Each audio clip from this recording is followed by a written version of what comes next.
Hello everybody, welcome back to today's video on the channel. Hope everybody's having a good day.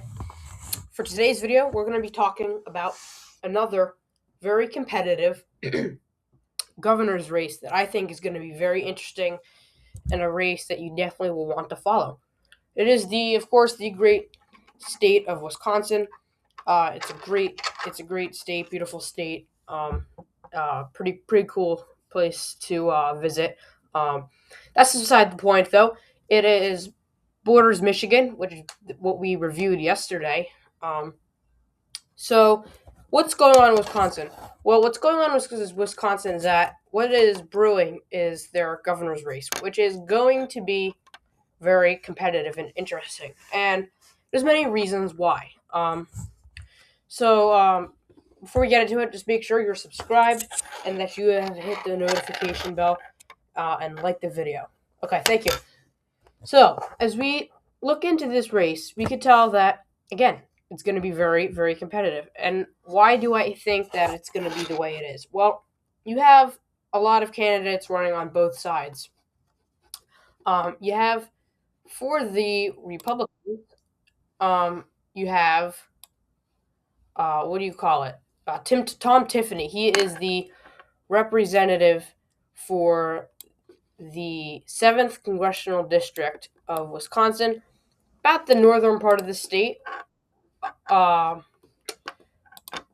could pull it up here, I can show you. This is for the other election, right here.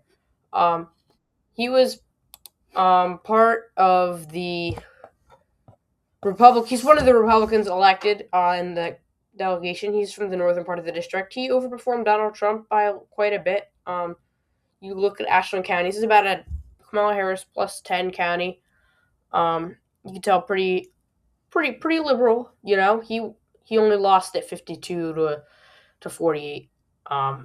He only lost by 4 or 5 points. So he's an overperformer. He did pretty well in the rural areas. He is the type of Republican that they view as able to, I would say, reach across party lines. He's able to unite the Republican Party, right? He's able to get a lot of the rural type of Republicans and then more moderate, high propensity Republicans and the Wildcatties and the other conservative parts of the state. He doesn't seem, from what I can hear from other people, he doesn't seem to be that polarizing of a Republican. That's what I hear because he was able to obviously get some Kamala Harris voters to vote for him. He is an overperformer.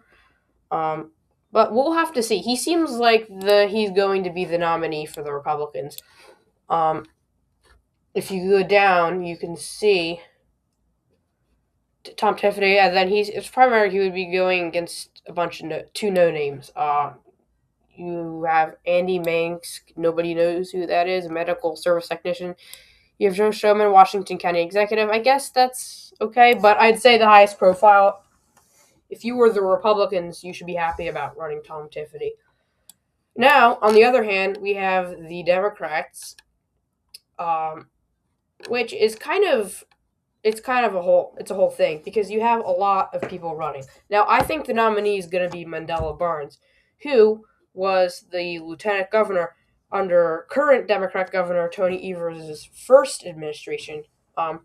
He did not stay with the Evers ticket the second time because he ran unsuccessfully for U.S. Senate against Republican Senator Ron Johnson. We'll get to that in a minute. But obviously, you have Mandela Barnes running.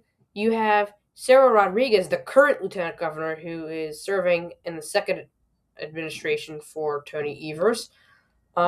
She's also running. You have a lot of other high-profile Democrats running. Cal Royce, Brett Hersley, Missy Hughes, Priscilla Hong, David Qualley, Milwaukee County executive. So you have former Secretary of the Wisconsin Department of Administration. So yeah, a lot of high-profile Democrats are running. Very competitive. I always say on this channel that when the party's nominee at the end is going to get weakened when their primary is tough. There's only 3 Republicans running, and you have 1, 2, 3, 4, 5, 6, 7, 8, 9 Democrats running. That's a big difference. Republicans have a similar situation, in Arizona. You technically only have 3 or 4 Republicans running, but it's a very bitter primary. Democrats are united around their incumbent Katie Hobbs. So, both parties run into the situation across the country. It happens every cycle. Their candidate gets weakened at the end. However, it doesn't mean they can't win. Democrats should at least be feeling confident because the benefit of, while it's not good for the party, either party, when they lose a presidential election, it's obviously not good for them. However, they should feel confident a few years later because they should be able to pick up wins and do better in the midterms. This time it's the Democrats. They should at least be somewhat favored because they're the party out of power. That should automatically give Mandela Barnes the advantage over Tom Tiffany. I would say it's probably looking as a tilt race. Probably a tilt race. It's going to be very close.